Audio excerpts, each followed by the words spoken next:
Thank you for watching, liking, commenting, sharing, and subscribing right now. I like keeping my home office relatively clean desk. Doesn't always happen. And you might remember from the home office tour, I have a wire nest behind this desk, and I keep it back there so I don't have to worry about organizing the cables. Sometimes when it comes to taking things apart, it's a little bit more of a challenge, but it doesn't happen that often. I've done my best with organizing the cables that I have, especially the cables that are exposed, including one cable that attaches this particular mic.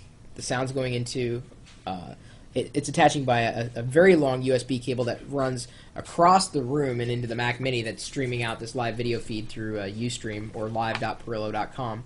It is a wonderful mic, and it works out quite well. It's just I ended up getting one of those, like a rubber, cord concealer or cable concealer that was meant so that you're not tripping over cords and cables if they're going to be there permanently. I've got a top 5 list from jthermain24 from the chat room, and he's got a top 5 list for cable management. Thought it was quite nice.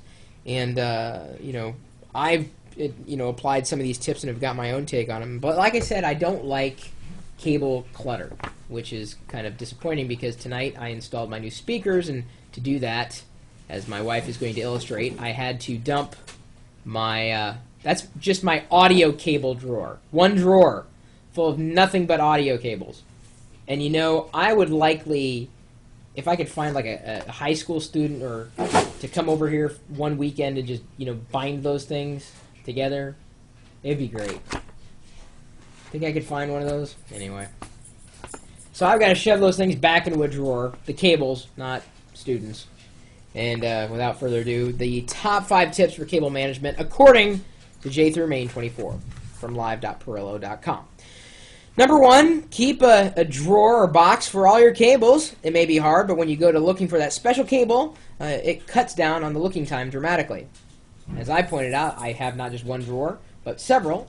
One for audio-video cables, one for USB cables, one for, I believe, networking and like phone cables. I keep them separated by type, or general type, so that way I know I can go directly to a drawer and find exactly what it is I'm looking for if, of course, I have that cable that I need. Number 2, and this is important, and I've said this several times before, label, label, label. After a while, you may get 2 or 3 black cords that have different adapter ends, but they say the same thing, and that is nothing on the adapter portion. Using a silver Sharpie or using a pack of folder labels, you can quickly alleviate any future problems. Nothing is worse than having the lettering of a label like fall away or fade away in a drawer full of identical cables. So do what you can. I've mentioned my label maker. Some organization kits come with color-coded labels. Just do what you can for that particular cable, so that if it's not or if it is something that's special, you're not going to have it separated for too long from the item that it's meant to plug into. Number 3, when storing, fold them up and put a rubber band around them. It makes it easy to store in a drawer, and if you have them on a desk, it keeps the desk clean. That's true. I obviously didn't follow my own or his advice when it came to the drawer full of audio cables. It just takes time. I suppose I could sit here one Saturday and go. I could do it. I know. I just haven't. What were those sound effects again? Alright, well, usually what I do instead of rubber bands, if you guys could hear Ponzi there, she was asking me to repeat the sound effect. Instead of rubber bands, I have a roll of, lightweight Velcro, and I, usually pull off enough and then snip the end and use that around a cord or a cable, and it works quite well. And then, it's black, so it's, pretty neutral and So what doesn't seem garish. Then? Do you want to do that? No, but you're the one who has the special Velcro and everything. But dude, I ended up having to buy 4 of those rolls just for that drawer alone. I'm going to put it back in the drawer. I mean, obviously it's not going to sit there. Oop, sorry. Put heavily used USB cables into the ports in the back of your computer or the front of your computer, making it easier to connect to those quick use cables from the front. And my way around that, since my computer is on the other side of my desk in the hutch, I have a USB hub over here, and then I just string through the USB cables to the front, so I don't have to look at them all the time, but they kind of sit there, so I know if I need to connect a USB device, I can just connect, from using either the mini USB or the other adapter from here without having to plug anything in, really, beyond just plugging into those particular extensions. Makes it quite convenient here, especially, so I don't have to get up from my desk. Now, number 5, and he's got a bonus tip after this. If you don't have USB connections in the front of your computer, or if you have more USB cords than your computer has connections, do what I did. Buy a USB hub. It makes access to ports better, and you can put it right under your screen when buying a hub. Always think about future expansion. Very true.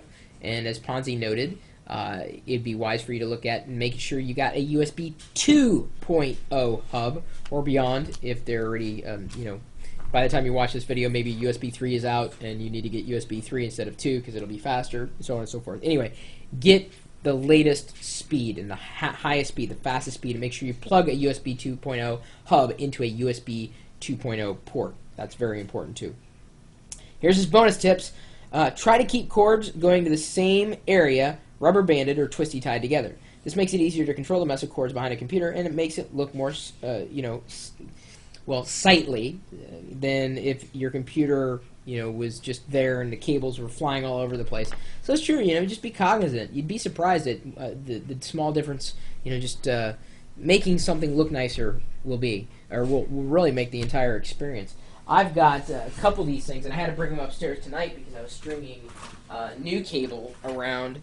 I've mentioned these before. They're cord concealers, but they're more like cord collector things.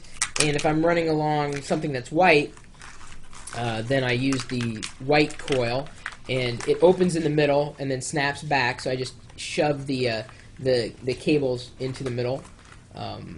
And then I've got a black one as well, and I use the black one quite frequently. I used more of the black tonight. I didn't use any of the white because I had to, for the speakers, I've got a speaker that's sitting on that side of the desk, and I had to route the cable all the way around and then along the side of the wall and back along the wall, and then to the subwoofer, which I have over here. Since it's not magnetically shielded, it's got to sit like about 2 feet away from anything electronic or something like a computer.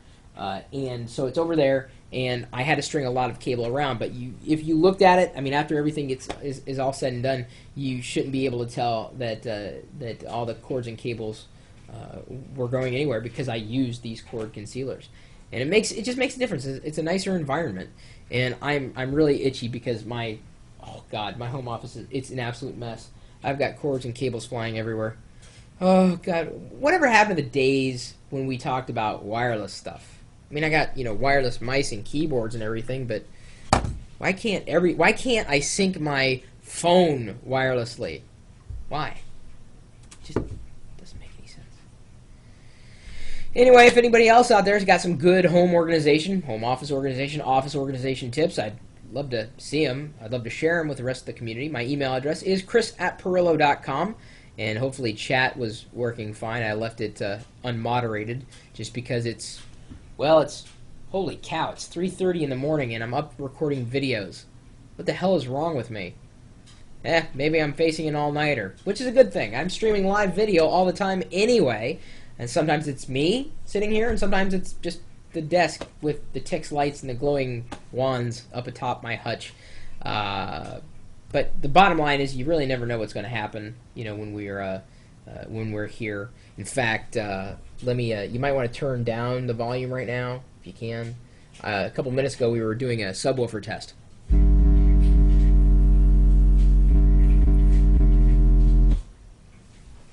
Sorry about that. Had to be done. And let me tell you, if you couldn't feel that, my neighbors did. So you're welcome to join us in the chat room. We are always open, as I said, 24 hours a day, 7 days a week, streaming live video out to the world, typically talking tech, at live.pirillo.com. We'll see you later.